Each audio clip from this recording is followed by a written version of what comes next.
രാമേന്ദ്രൻ, അമേരിക്കയും ഇറാനും അല്ലെങ്കിൽ അമേരിക്കയും ഇസ്രയേലും ഇറാനും തമ്മിലുള്ള യുദ്ധം ഇന്ന് അവസാനിച്ചേക്കും എന്നാണ് കരുതപ്പെടുന്നത്. ഇതിനിടയിൽ വളരെ കൗതുകകരമായൊരു വാർത്ത കൊച്ചിയിൽ ഉണ്ടായി, അല്ലെങ്കിൽ കൊച്ചിയിൽ നമ്മൾ കേട്ടു. അതായത് ഒരു ഇറാൻ മിസൈൽ ഒരു കപ്പലിൽ കൊച്ചിയിലെത്തി എന്നുള്ളതാണ്. വളരെ വളരെ വളരെ സാഹസികമായ പ്രവൃത്തിയാണ് അതിനെ തുടർന്ന് പിന്നീട് ഉണ്ടായത്. പക്ഷേ ഇത് എത്രത്തോളം പൊതുസമൂഹത്തിൻ്റെ മുന്നിൽ ചർച്ച ചെയ്യുന്നുള്ള കാര്യം അറിയില്ല. എന്തായാലും അത് വലിയ വാർത്തയാണ്, കൗതുകമുള്ള വാർത്തയാണ്, ഭയപ്പെടുത്തുന്ന വാർത്തയാണ്. എന്താണ് അതിൻ്റെ? അതെ, ഇറാനും അമേരിക്കയും തമ്മിലുള്ള യുദ്ധത്തിൽ ഒരു മിസൈൽ കൊച്ചിയിൽ വന്നു എന്നുള്ളത് തീർച്ചയായിട്ടും വലിയ വാർത്തയാണ്. കാരണം പണ്ടൊക്കെ യുദ്ധകാലങ്ങളിലൊക്കെ, ഒന്നാം ലോക യുദ്ധകാലത്തുമൊക്കെ ഒരു അന്തർവാഹിനി മറ്റേ ജർമ്മനിയുടെ M10 EMDEN ഇത് കൊച്ചി തുറമുഖത്ത് വന്നു എന്ന് വല്ലാത്തൊരു റൂമർ ഉണ്ടായിരുന്നു. അങ്ങനെ ആ അന്തർവാഹിനിയുടെ പേരിൽ നിന്നാണ് മലയാളത്തിൽ യമണ്ടൻ എന്നുള്ള വാക്കുണ്ടായത്. അപ്പൊ ഇങ്ങനെ ഇതൊക്കെ ആയിട്ട് ബന്ധപ്പെട്ട് ധാരാളം ഈ മലയാളത്തിൽ ഈ ക്നാപ്പ് എന്ന് പറഞ്ഞിട്ടൊരു വാക്കുണ്ട്. ഇത് KNAPP എന്ന് പറഞ്ഞിട്ട് മലബാറിൽ മറ്റേ കലക്ടറായിട്ട് വന്നിരുന്ന ഒരാളുടെ പേരിൽ നിന്ന് KNAPP. ഇയാൾ പലതരം പരിഷ്കാരങ്ങളൊക്കെ നടപ്പാക്കിയത് ബ്രിട്ടീഷ് ഭരണകാലത്തെ ആളുകൾക്ക് ഇഷ്ടപ്പെട്ടില്ല. ഈ KNAPP എന്നുള്ള അയാളുടെ പേരിൽ നിന്നാണ് ഈ ക്നാപ്പൻ എന്തൊട്ട് ക്നാപ്പട കാണിക്കണം എന്നൊക്കെ ചോദിക്കുന്നത് അങ്ങനെ വരുന്ന. അതെ, ഇങ്ങനെ കുറെ സംഭവങ്ങളുണ്ട് ഈ ഭാഷയൊക്കെ ആയിട്ട് ബന്ധപ്പെട്ട്. ഇതിപ്പോ ഈ ഒമാൻ തീരത്ത് നിന്ന് 2000 കിലോമീറ്റർ സഞ്ചരിച്ച് ഒരു കപ്പൽ MT ഒളിമ്പിക് ലൈഫ് എന്നാണ് കപ്പൽ ഈ എണ്ണ കൊണ്ടുപോകുന്ന ടാങ്കറാണ് ഈ കപ്പൽ. അത് ഏറ്റവും വലിയ ടാങ്കറാണ്, ഏറ്റവും കൂടുതൽ എണ്ണ ക്രൂഡ് ഓയിൽ ചുമക്കാവുന്ന ടാങ്കറാണ് കൊച്ചിയിൽ കഴിഞ്ഞ ദിവസം വന്ന് നങ്കൂരമിട്ടത്. ആ കപ്പല് ഇവിടെ വരുമ്പോൾ എന്താന്ന് വെച്ചാൽ അവിടെ ആ യുദ്ധത്തിൽ ഈ കപ്പലിലേക്ക്, ടാങ്കറിലേക്ക് അയച്ച ഒരു മിസൈൽ ആയിട്ടാണ് ഇത് കൊച്ചിയിൽ എത്തിയത്. ആ മിസൈൽ പൊട്ടിയില്ല.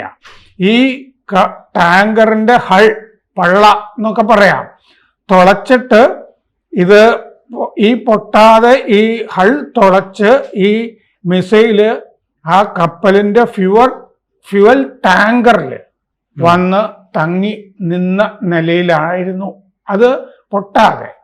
വലിയ റിസ്ക്കാണ് അത് ഇത്രയും സഞ്ചരിച്ച് ഇവിടെ വരെ വന്നത്. ഇതപ്പോ ഇവർക്ക് അറിയില്ലായിരുന്നു, ഈ കപ്പലിലുള്ള ജോലിക്കാർക്കോ ഉദ്യോഗസ്ഥന്മാർക്കോ ക്യാപ്റ്റനൊക്കെ അറിയാമായിരുന്നു. ഇത് എവിടെയെങ്കിലും ഒരു സ്ഥലത്ത് ഇതിൻ്റെ ഒരു SOS പോലെയൊക്കെയുള്ള കാര്യങ്ങളൊക്കെ വന്നിട്ടുണ്ട്. ഇത് കൊച്ചിയിലൊക്കെ അറിയിച്ചിട്ട് ഒക്കെ തന്നെയാണ് വന്നിരിക്കുന്നത്. ഇങ്ങനൊരു സംഭവം ഉണ്ട്. അതുകൊണ്ട് നമ്മുടെ സദേൺ കമാൻഡിൻ്റെ വിദഗ്ധരാണ് ഈ മിസൈല് റിക്കവർ ചെയ്തത് ഇതിൻ്റെ അകത്തുനിന്ന്. അപ്പോൾ MT ഒളിമ്പിക് ലൈഫ് എന്നാണ് ഈ ടാങ്കറിൻ്റെ പേര്. ഹള്ളിൽ നിന്ന്, അതിൻ്റെ ഫ്യൂവൽ ടാങ്കിൽ നിന്ന് ഈ പൊട്ടാത്ത മിസൈൽ കഴിഞ്ഞ ദിവസം നമ്മുടെ നേവിയുടെ വിദഗ്ധർ റിക്കവർ ചെയ്തൊരു ഓപ്പറേഷൻ കൊച്ചിയിൽ നടന്നു. അപ്പോൾ ഇത് ഹൾ തുളച്ചിട്ട് കപ്പലിൻ്റെ പല കമ്പാർട്ട്മെന്റുകളിൽ കൂടി പോയി ഫ്യൂവൽ ടാങ്കിൽ എത്തി നിൽക്കുകയാണ് ചെയ്തത് ഈ മിസൈൽ. ഭാഗ്യം കൊണ്ടാണ് പൊട്ടാത്തത്. മിസൈൽ പൊട്ടിയിരുന്നു എങ്കിൽ ഇപ്പം മിസൈല് മറ്റേ ഇന്ത്യക്കാരായ നാവികരുള്ള 3 കപ്പലുകൾ കഴിഞ്ഞ ദിവസം അതിന്റെ എഞ്ചിൻ റൂമിൽ കത്തിയല്ലോ മിസൈലുകൾ അയച്ചിട്ട്. അതുപോലെ തന്നെ ആക്രമിച്ചതായിരിക്കണം, ഇതിനെ ഹോർമുസ് ഭാഗത്ത് ആക്രമിച്ചതാകാനാണ് സാധ്യത ഒളിമ്പിക് ലൈഫ് എന്ന് പറഞ്ഞ എണ്ണ ടാങ്കറിനെ. പക്ഷെ അത് പൊട്ടിയില്ല, അതുകൊണ്ട് അത് രക്ഷപ്പെട്ട് ഇവിടം വരെ പോന്നു. അപ്പോൾ അറബിക്കടലിൽ കൂടി കൊച്ചിയിൽ എത്തിയിട്ട് explosive ordinance disposal team, explosive ordinance എന്ന് പറഞ്ഞാൽ പൊട്ടുന്ന ആയുധം, ആയുധം അത് ഡിസ്പോസ് ചെയ്യുന്ന ഡിസ്പോസൽ ടീം, EOD ടീം നമ്മുടെ നേവിയുടെ. അപ്പോൾ ഐസൊലേറ്റഡ് മറ്റേ ഡീഫങ്ഷൻ മെക്കാനിസം ഉപയോഗിച്ച് ഇത് മറ്റേ അതിൻ്റെ ഡിറ്റോണേറ്ററൊക്കെ മാറ്റി നീക്കി ഇത് നിർവീര്യമാക്കി അവരെടുത്തു എന്നാണ് പ്രതിരോധ വകുപ്പ് തന്നെ അറിയിക്കുന്നത്. അപ്പോൾ ഇതൊരു ഹൈ റിസ്ക് ഓപ്പറേഷൻ ആയിരുന്നു എന്ന് പ്രതിരോധ വകുപ്പ് പറയുന്നുണ്ട്. ഒരുപാട് വിശദാംശങ്ങൾ പറഞ്ഞിട്ടില്ല. കാരണം ഇത് വേണമെങ്കിൽ ഇടയ്ക്ക് പൊട്ടിയാലോ എന്നൊക്കെയുള്ള പ്രശ്നമുണ്ട്. അപ്പൊ പ്രത്യേക തരം ഈ വേഷവിധാനങ്ങളോടുകൂടി ഒക്കെയാണ് ഈ വിദഗ്ധർ ഇതിൻ്റെ അകത്ത് പങ്കെടുത്തത്. അപ്പോൾ ജൂൺ 9 മുതൽ നമ്മുടെ 3 കപ്പല് അവിടെ അമേരിക്ക ആക്രമിച്ചിട്ടുണ്ട്. ഹോർമോസ് കടക്കാൻ ശ്രമിക്കുന്ന ടാങ്കറുകളെയൊക്കെ അവിടെ ആക്രമിക്കുന്നുണ്ടായിരുന്നു. അങ്ങനെ ഇന്ത്യൻ നാവികരുള്ള മറ്റേ വേറെ രാജ്യങ്ങളിലൊക്കെ രജിസ്റ്റർ ചെയ്ത കപ്പലാണ്. പക്ഷേ പല ഈ മർച്ചന്റ് നേവി കപ്പലുകൾ ടാങ്കറുകളിലൊക്കെ ജോലി ചെയ്യുന്നവരൊക്കെ മിക്കവാറും ഒക്കെ ഇന്ത്യക്കാരായിരിക്കും. അപ്പൊ ഈ 3 കപ്പലുകളിലും ഇന്ത്യൻ കപ്പലുകളല്ലെങ്കിലും മറ്റേ ഇന്ത്യക്കാരായിരുന്നു നാവികര്. പക്ഷെ ഇപ്പൊ ഈ വന്നിരിക്കുന്ന MT ഒളിമ്പിക് ലൈഫ് ഈ മിസൈലുമായിട്ട് ഇവിടെ വന്ന മറ്റേ EP ജയരാജൻ വെടിയുണ്ടയുമായിട്ടൊക്കെ നടന്നു എന്നൊക്കെ പറയുന്ന പോലെയാണല്ലോ ഒരു കപ്പല് മിസൈലുമായിട്ട് നടന്നു. അല്ല, കപ്പൽ മിസൈലായിട്ട് നടക്കുന്ന ഒരു വാർത്ത കൗതുക വാർത്ത തന്നെയാണ്. അതെ അതെ അതെ അതെ, വലിയ രസമുള്ള വാർത്തയല്ലേ. അപ്പൊ മറ്റേ അങ്ങനെ ആക്രമിക്കപ്പെട്ടിട്ട് ഇതിൻ്റെ അകത്ത് ഇന്ത്യൻ നാവികരൊന്നും ഇല്ല. ഒരാൾ പോലും ഇന്ത്യൻ നാവികനായിട്ട് ഈ ഒളിമ്പിക് ലൈഫിലില്ല. അപ്പോൾ ഗൾഫ് ഓഫ് ഒമാനിൽ തന്നെയാണ് ആ ആക്രമണങ്ങൾ നടന്നത്. ഇതും ഗൾഫ് ഓഫ് ഒമാനിൽ തന്നെയാണ് ആക്രമിക്കപ്പെട്ടത്. മെയ് 26-ാം തീയതിയാണ് ഈ ടാങ്കർ ഒളിമ്പിക് ലൈഫ് ആക്രമിക്കപ്പെട്ടത്. അന്ന് അതിൻ്റെ വാർത്തയൊക്കെ വന്നിരുന്നതാണ്. പക്ഷേ ഇത് മിസൈലുമായിട്ട് യാത്ര ചെയ്യുന്നു എന്നുള്ള വാർത്ത വന്നില്ല. ഫുജൈറയിൽ നിന്ന് UAE-യുടെ ഫുജൈറയിൽ നിന്ന് ആണ് ഇതിപ്പോൾ കൊച്ചിയിലേക്ക് എത്തിയത്. മസ്കറ്റിൽ നിന്ന് 60 നോട്ടിക്കൽ മൈൽ ദൂരെ വെച്ചിട്ടാണ് ഇത് ആക്രമിക്കപ്പെട്ടത്. മസ്കറ്റ് എന്ന് പറയുമ്പോൾ ഒമാൻ്റെ തലസ്ഥാനം. അപ്പോൾ ഇതിൻ്റെ ഈ ടെക്നിക്കൽ മാനേജർ സ്പ്രിംഗ്ഫീൽഡ് ഷിപ്പിംഗ് ആണ് ഇതിൻ്റെ ഈ കപ്പലിൻ്റെ ടെക്നിക്കൽ മാനേജർ. അവർ പറഞ്ഞിരുന്നത് ഒരു അജ്ഞാത വസ്തു കപ്പലിലുണ്ട്, ഹിറ്റ് ചെയ്തു. ഒരു അജ്ഞാത വസ്തു, മിസൈൽ എന്നൊന്നും പറഞ്ഞിരുന്നില്ല, അജ്ഞാത വസ്തു വന്നിട്ട് ഹിറ്റ് ചെയ്തു എന്നാണ് പറഞ്ഞിരുന്നത്. സഞ്ചാരത്തിന് പ്രശ്നമൊന്നുമില്ല കപ്പലിന് എന്നും അവരന്ന് പറഞ്ഞിരുന്നു. കടലിലെ ബങ്കർ ഇന്ധനം ഈ തുളച്ച് മിസൈൽ മറ്റേ അജ്ഞാത വസ്തു കയറിയിട്ട് ബങ്കർ ഇന്ധനം കടലിൽ വീണു എന്നും പറഞ്ഞു. ബങ്കർ ഇന്ധനം എന്ന് പറയുന്നത് ഈ ടാങ്കറിലെ ഫ്യൂവൽ ടാങ്ക് ഇല്ലേ, അതിൽ നിന്നുള്ള ഇന്ധനത്തിനെയാണ് ബങ്കർ ഫ്യൂവൽ എന്ന് പറയുന്നത്. അപ്പോ ഇത് സദേൺ നേവൽ കമാൻഡ് ആണല്ലോ കൊച്ചിയിലുള്ളത്. അവരുടെ EOD ടീം ആണിത് നിർവീര്യമാക്കിയത്. അതായത് information fusion centre Indian ocean region എന്ന് പറഞ്ഞിട്ട് 2018 നമ്മൾ ഇത്തരം ഇൻഫർമേഷൻ കൈമാറാനായിട്ട് ഒരു കേന്ദ്രം ഉണ്ടാക്കിയിട്ടുണ്ട്.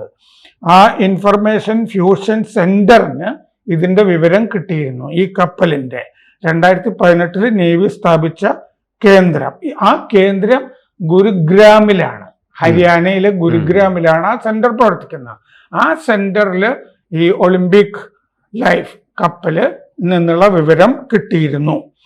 അപ്പോൾ ഇന്ധന സംഭരണിയിലാണ് ഈ മിസൈൽ വന്ന് കിടന്നത്. അപ്പോൾ ഗ്രീക്ക് ഓൺഡ് കപ്പലാണ്, ഗ്രീസിന്റെ ഉടമസ്ഥതയിലുള്ള കപ്പലാണ് ഇത്. അതിൻ്റെ അകത്ത് എത്തുമ്പോൾ അതിൻ്റെ അകത്ത് ചരക്കൊന്നും ഉണ്ടായിരുന്നില്ല. ഈ അരിസ്റ്റോട്ടിൽ ഒനാസിസ് എന്ന് പറഞ്ഞിട്ട് വലിയൊരു കപ്പൽ വ്യൂഹത്തിന്റെ ഉടമ ഉണ്ടായിരുന്നല്ലോ. കെന്നഡിയുടെ ഭാര്യ ജാക്വിലിനെ പിന്നീട് വിവാഹം ചെയ്ത ആള് ജാക്വിലിൻ കെന്നഡിയെ. അത് കഴിഞ്ഞ് അവരുടെ പേര് ജാക്വിലിൻ ഒനാസിസ് എന്നായിരുന്നു. ആ അരിസ്റ്റോട്ടിൽ ഒനാസിസിന്റെ ഒളിമ്പിക് മാനേജ്മെന്റ് എന്ന് പറഞ്ഞ കമ്പനി പിന്നീട് മെർജ് ചെയ്ത ഒളിമ്പിക് കമ്പനിയുടെ കപ്പലാണ് ഈ ഒളിമ്പിക് ലൈഫ് എന്ന് പറഞ്ഞ ടാങ്കർ. ഇത്രയും വിവരങ്ങളാണ് നമുക്കിപ്പോൾ ഈ മിസൈൽ ഈ കപ്പലിൽ നിന്ന് കൊച്ചിയിൽ എടുത്തു മാറ്റിയ സംഭവത്തിനെ പറ്റി അറിയാവുന്നത്. അല്ല, ഇതിനകത്ത് ക്രൂഡ് ഓയിൽ ഉണ്ടായിരുന്നു അല്ലേ? ഇതിൻ്റെ അകത്ത് ഇവിടെ എത്തുമ്പോൾ ക്രൂഡ് ഓയിൽ ഇല്ല. അതായത് മുഴുവൻ കടലിൽ ഒഴുകി പോയോ, അല്ലെങ്കിൽ എവിടെയെങ്കിലും ഇത് ഇറക്കുകയോ ഒക്കെ ചെയ്തിട്ടുണ്ടാകാം. ഇവിടെ അപ്പൊ അവരുടെ വരുമ്പോ ഓയിലില്ല. കൊച്ചിയിലേക്കുള്ള ഒരു ദൗത്യം എന്ന് പറയുന്നത് ഈ ശരീരത്തിലിരിക്കുന്ന ആ അജ്ഞാത വസ്തുവിനെ എടുക്കൽ മാത്രമേ എടുക്കലാണ്. അതെ, അതിന് നമ്മൾ ഇറാന്റെ ഒക്കെ ഒരു സൗഹൃദ രാജ്യം എന്നുള്ള നിലയ്ക്ക് നമ്മുടെ സഹായം ആവശ്യപ്പെട്ടിട്ടുണ്ടാകും. ഈ കപ്പലിന് മിസൈൽ കൊണ്ട് ആക്രമിച്ചത് ആര് എന്നുള്ളത് ഒരു റിപ്പോർട്ടിലും വെളിപ്പെടുത്തിയിട്ടില്ല. പക്ഷെ കൊച്ചിയിൽ വന്നിരിക്കുന്നത് കൊണ്ട് ഇറാനുമായിട്ട് സൗഹൃദമുള്ള രാജ്യമാണ് ഇന്ത്യ എന്നൊക്കെ ഉള്ളത് കൊണ്ടും ഇപ്പോൾ നമ്മുടെ ഇന്ത്യൻ നാവികരുള്ള 3 കപ്പലിനെ നേരെ മിസൈൽ ആക്രമണം, അത് എബ്രഹാം ലിങ്കൺ എന്ന് പറഞ്ഞ അമേരിക്കയുടെ വിമാനവാഹിനി കപ്പലിൽ നിന്ന് വിമാനങ്ങൾ ഉയർന്നിട്ട് വിമാനങ്ങളിൽ നിന്നുള്ള മിസൈലാണ് ആക്രമിച്ചത്. അങ്ങനെയാണെങ്കിൽ ഒളിമ്പിക് ലൈഫിനെ ആക്രമിച്ചതും അമേരിക്കയാണ് എന്ന് കരുതണം. അതായിരിക്കും ശരി എന്നാണ് കരുതേണ്ടത്. കൂടുതൽ വാർത്തകളും വിശേഷങ്ങളും നിങ്ങളിലേക്ക് എത്താൻ ABC മലയാളം സബ്സ്ക്രൈബ് ചെയ്യുക, ബെൽ ബട്ടണും അമർത്തുക.